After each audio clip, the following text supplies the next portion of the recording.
Vamos à aula 22, como vencer as suas guerras pela fé. Nós estamos falando nessas aulas como o diabo interfere na mente humana. De que maneira o diabo interfere a ponto de mudar o pensamento, atitudes e procedimento dos homens. É isso que nós estamos falando nessas aulas. E na aula passada, nós falamos a quem interessa a destruição da família. Nós falamos também de 7 passos. O primeiro foi: não foi Deus quem criou tudo o que existe. E falamos, o ser humano não evoluiu, aliás, o ser humano evoluiu do macaco.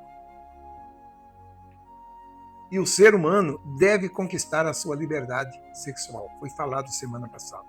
E hoje nós vamos dar início. Pai e mãe não devem se meter na vontade dos filhos. Essa é a mensagem que nós vamos iniciar hoje. Vamos fazer uma oração? Deus, em o nome de Jesus, meu Pai, dirige o estudo. Abra a nossa mente para que venhamos entender e saber o que o Senhor quer falar conosco. Para que nós venhamos ter esse entendimento em nome de Jesus. Pai e mãe não devem se meter na vontade dos filhos. Este engano do mal tem levado jovens a caminho praticamente irreversível. Além disso, contraria todos os mandamentos dos mais poderosos do Decálogo, que é honrar pai e mãe, para que prolongue os seus dias sobre a terra que o Senhor teu Deus te dá. Honrar pai e mãe, para que prolongue os teus dias na terra que o Senhor teu Deus te dá. Está lá no livro de Êxodos, capítulo 20, versos 12. Este é o primeiro mandamento com promessas, mas as pessoas têm ignorado ao estabelecer o respeito entre pais e filhos. O Senhor mostra que na terra eles o representam. Por isso é irreversível a desobediência e a grosseria contra os pais. São considerados pecados quem se rebela contra aqueles que o criou. Na verdade, ele estabelece contra o próprio Deus. Mas não é isso que mostra os filmes, as séries de TV, a novela, o jornalismo, as entrevistas. Cada vez mais nas ficções, os filhos bons e obedientes têm sido como bobos, ultrapassados. Já os pais são vistos como autoritários, opressores, retrógrados. E com a repetição constante dessa imagem distorcida na TV, na internet, filmes e até em livro, o diabo tem alcançado o seu objetivo. Em muitos países, esse pensamento está tão difundido que as pessoas são incentivadas a denunciar os pais que tentam corrigir seus filhos e até mesmo com pequenos atos de correção. Portanto, está havendo uma tentativa desenfreada e talvez sem volta de acabar com a autoridade dos pais sobre os filhos e de transformar as famílias em uma grande confusão. Está explícito na cultura moderna trabalhar para que a educação familiar seja cada vez mais liberal e gere uma relação de igualdade entre pais e filhos, opondo-se ao mandamento divino de que os filhos devem honrar e obedecer os pais. Quando se remove a autoridade do seio familiar, se enfraquece a capacidade dos pais de colocar limites, criando com isso uma geração debilitada que não sabe lidar com as frustrações. Um simples não ou uma rejeição na escola tem sido suficiente para provocar traumas, fobias, abandono escolar, rebeldia, vingança e até assassinato em massa. Uma coisa que o diabo tirou já há algum tempo das famílias, é os filhos pedir bênção ao pai, à mãe. Isso já não tem mais, há alguns anos. Os filhos, ao sair para a rua, para a escola, para o trabalho, para algum lugar, há anos atrás era normal o filho chegar e falar: mãe, a sua bênção. Lembra disso? A sua bênção, meu pai. E quando chegava também, benção mãe, benção pai. Isso hoje já não existe mais há alguns anos. Caiu de moda. Você sabe o que essa palavra quer dizer, não? Quando você pedia a bênção para o seu pai e ele dizia: Deus te abençoe, estava entregando você na mão de Deus. Hoje não tem mais. Hoje o filho chama o pai de velho, careta, cara, você, pelo nome, como se fosse um qualquer. E esse filho só está aqui por causa deste pai e desta mãe. Aí, certa vez, você ouve dos filhos que não pediu para nascer, para vir ao mundo. Uma vez eu já ouvi isso. Um filho falando com o pai isso, que ele não pediu para vir ao mundo. Então chamei esse garoto e falei, olha, seu pai também não pediu para vir uma pessoa como você. Você deve respeitar o seu pai, se você quiser envelhecer, porque senão você não vai envelhecer. Voltando aqui ao nosso estudo. É claro que a obediência a qual estamos nos referindo deve estar dentro do que é correto. Por quê? Se o pai ordena que o filho faça algo ruim, como mentir, cometer outros erros, isso não deve ser considerado. Tem limite também, né?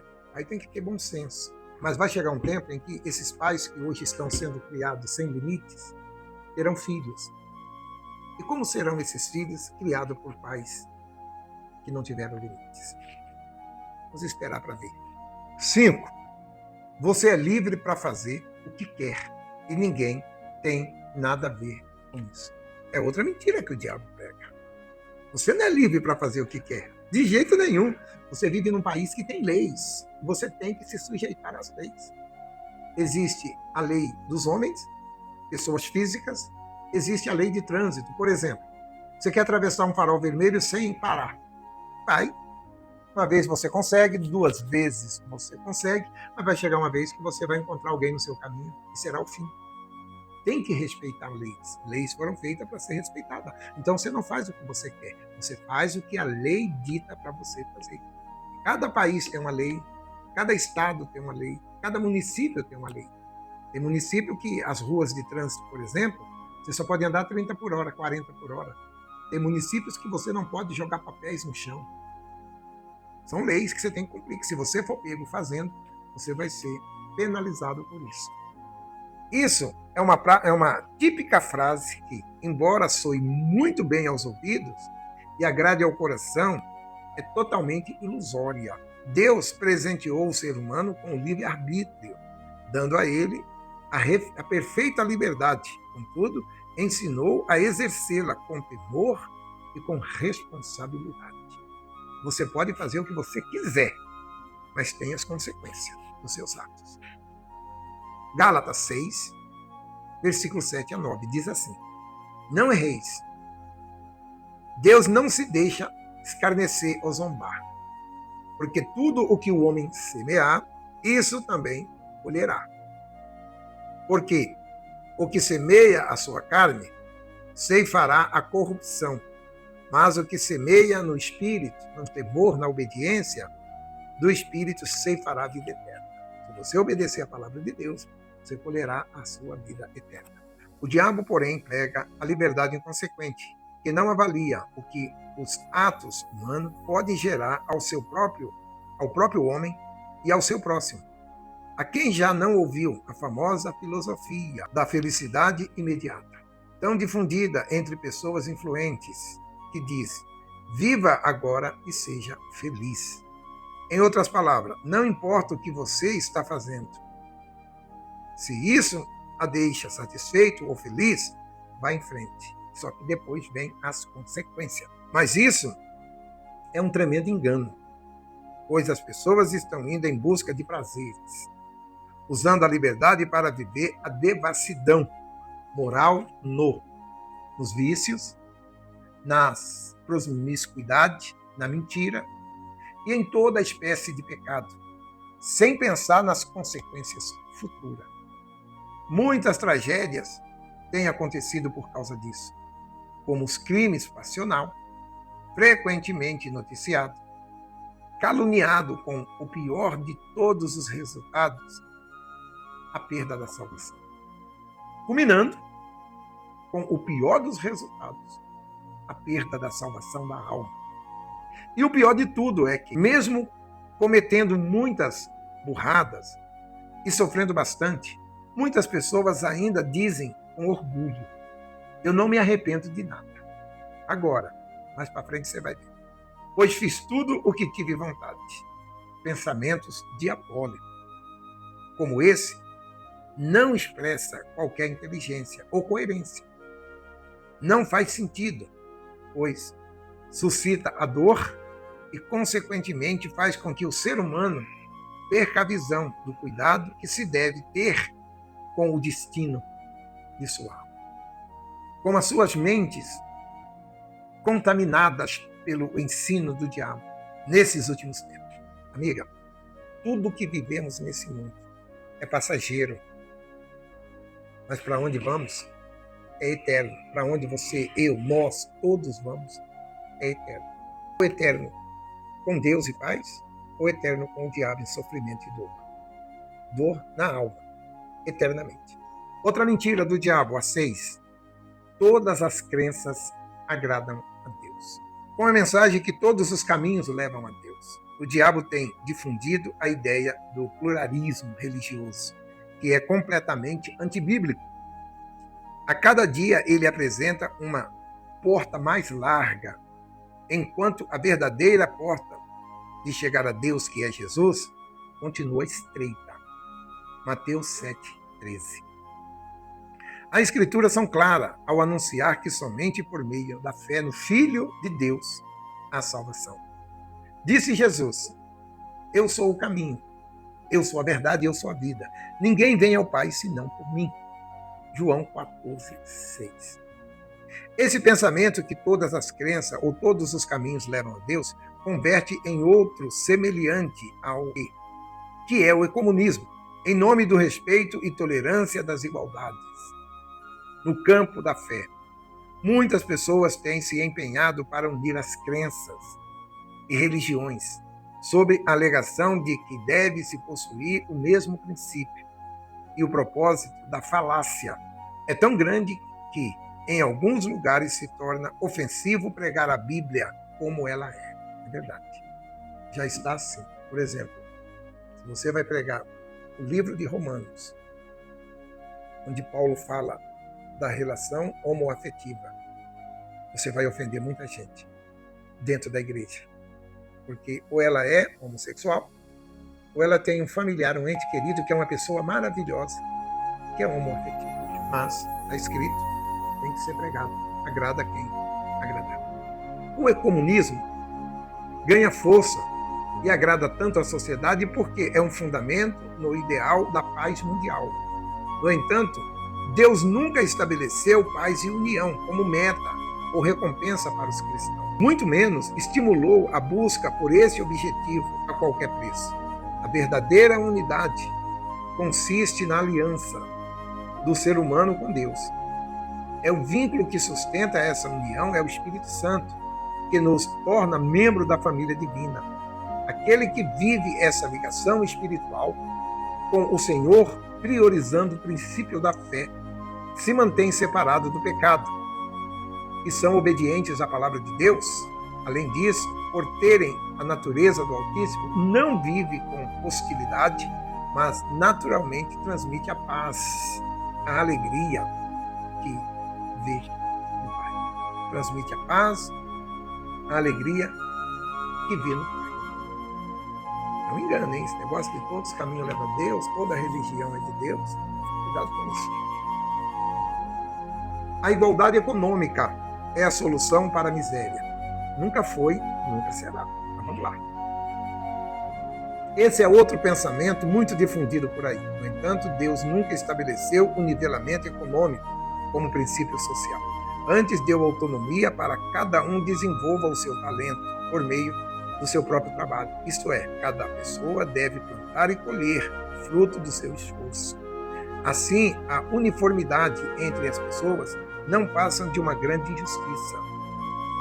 Não vemos na Bíblia esse tipo de princípio. Pelo contrário, ao mostrar em diferentes versículos a existência de pessoas de classe distinta, entendemos que a sociedade, desde os tempos remotos, não é uniforme. Antes, cada um deve sempre comer o fruto do seu próprio suor. O apóstolo Paulo chegou a dizer que aquele que não trabalhe por ociosidade deveria perder o privilégio de comer junto com os demais. Tessalonicenses capítulo 2, versos 3 ao 8 a 12. A palavra de Deus nos estimula a exercer a misericórdia e a compaixão para com os que estão aflitos, não negando a quem precisa de alívio do seu sofrimento. Livro de Deuteronômio, capítulo 10, versículo 17 e 19 e 24, e também 10, 22. Tiago 1,7 diz: portanto, deve existir uma cooperação entre as classes, e não haja divisão entre rico e pobre, servo e estrangeiro, viúvas e órfãos.